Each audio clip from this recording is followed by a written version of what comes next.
Here we are, Jango Fett. Big shout out to Jango Unbrained, an amazing channel.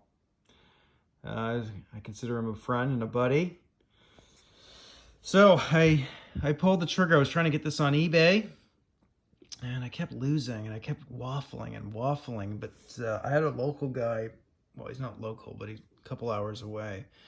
And he had one, and I was sending this off to John Rule, a few pictures. He said, get the other one on eBay. But I kept losing on eBay, and I was just like, you know what? The pictures weren't that good, but I took the risk.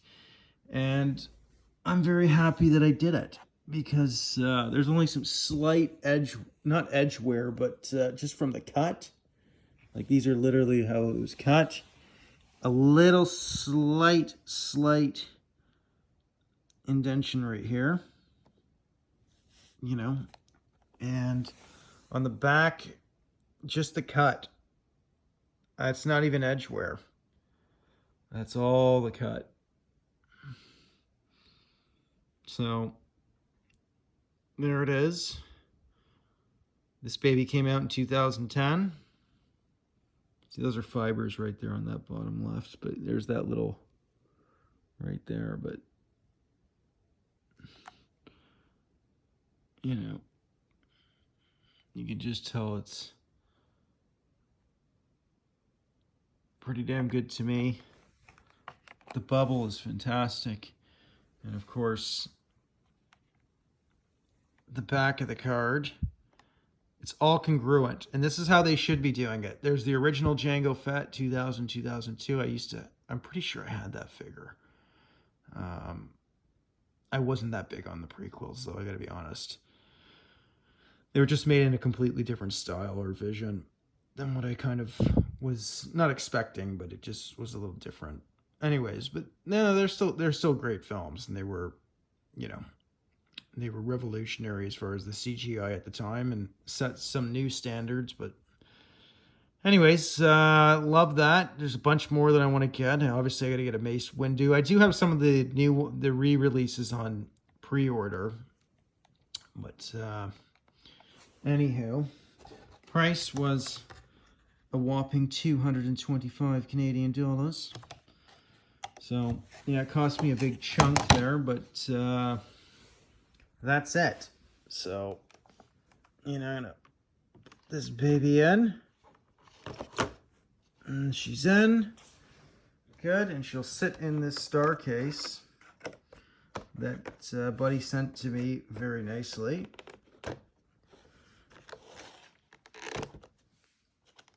Shipping and everything, obviously, and taxes. It was up there, but you know what? Compared to what they were offering on eBay, VC34, what can you say? And they need to go back to this, like writing in here. Like, I don't know why they have so much legal language. Like, is this, like, why is that? Like, that's not, so many other companies aren't doing that. Like come on, man. Hasbro. But anyways, unpunched, more than good enough condition for me. I would wager it's a C8.5 to possibly a 90. I think the bubble's perfect. The figure, as far as I can tell, looks 100%, but who knows? You know, it was just factory edge where there is that one little nick right here.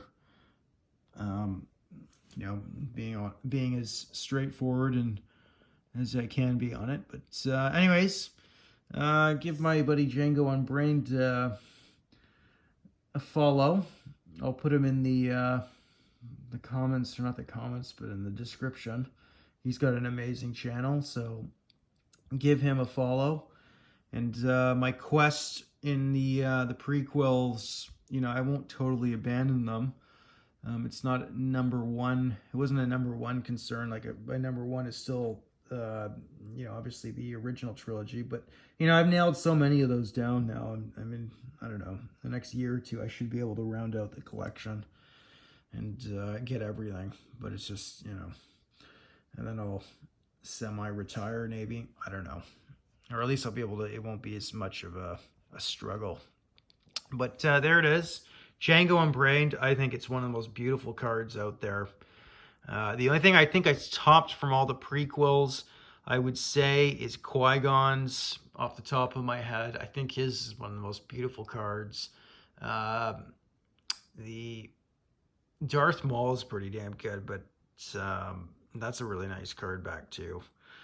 You know, this is TVC 1.0. And then I would say that tops both those, though, is... I'd have to say the Commander Cody is a beautifully aesthetic one, too. Like, that's... I would like it better than this one, for example. And then out of the prequels, and then I would say... well, obviously, the Anakin and Darth Vader / Anakin card back, you know, because one has Anakin written on it, the other one has Darth Vader, but the foil ones of those, like the proof card I have of Obi-Wan Kenobi, like that is an absolutely, in my opinion, like that's a beautiful card back because it hits the movie perfectly. You know, Revenge of the Sith was my favorite of the three. For obvious, it was very easy reasons for them not to mess that one up. But I just, you know, anyways, but I think that's the card back that I would say. I mean, I don't know. I mean, that Queen Amidala one actually is a really nice figure. The droid one, not so much because it's so, I mean, it is good, but it's, you know, hell, even that one right there, the Senate Guard.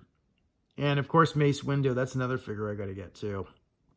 But I have him on the, because they're re-releasing him, so I have him, and I'll see how those ones come out. If they came unpunched, that would be nice, but on some figures, I like them when they're not punched. You know, this one's kind of a one that when it has a punch in it, to me, it just visually looks kind of, when it's actually punched, it actually kind of looks better, you know, but unpunched versus punched sometimes, I don't know, I guess maybe it's just my perception, but anyways, there it is. So, cheers. And, oh yes, and happy St. Patty's Day, St. Patrick's Day. Get out there and get drinking, and may as well. There we are. Shout out Mike Poirier. Mike, I know you are definitely drinking on St. Patty's Day. God bless you, mate. Cheers.